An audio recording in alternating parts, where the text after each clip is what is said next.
fantastic project in Gateshead where the young parents can go any night after school, they kind of do social stuff together, they get a real respite from the pressure that's on them here in the home.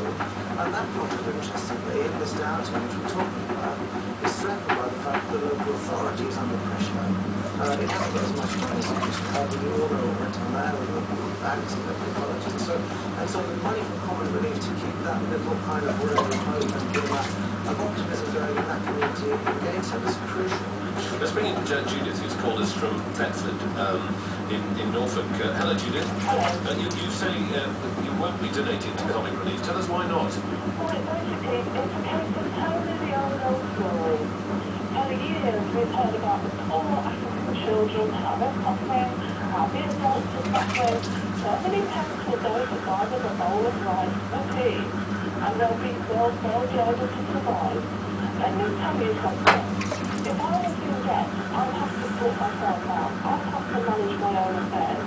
If I continuously came to you and said, Matthew, the £250, please, perhaps initially for the first time you'd say, yes, no problem, and you give me the £50. A few weeks later I'd come back to you and say, would you lend me another £50? And I'd say, possibly, yes, okay. If I continuously showed that I need to manage my affairs, you perhaps would be rightfully concerned. I also try to remember we have been continuously bailing out these charities in Africa. And is it any wonder why we continuously bail them out? Of course they will not help themselves. They'll think, oh, lovely people from other countries, and they'll send us the money, we'll not have to work for it. Okay. But no, they continuously do it. All right, Judith, let's pick that point up with Kevin. What do you say to that? Because some people will say, we've heard this story many, many times before, and nothing seems to change. Why is it that we have continually to give money to people who don't seem to be able to sort themselves out? Well, I'd say that things are changing and that things take a long time to change. Going to the bowl of rice analogy, Comic Relief doesn't fund bowls of rice, it funds things more like education programs, kind of educating women who can take more responsibility in their own families, helping people, say, who are living with HIV/AIDS, build the kind of community support structures to get themselves through it and to become well again, so they become productive members of society.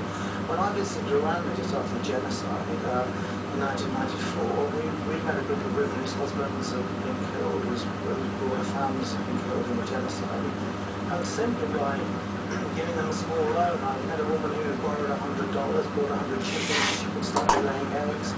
She sold the eggs. She was then able to pay back the loan rather quickly. The loan went back into the central fund, went to another woman to start another business. So I think it's important to realise that actually things are changing. GDP in Africa, in many countries, is increasing at a high level than it is in the UK.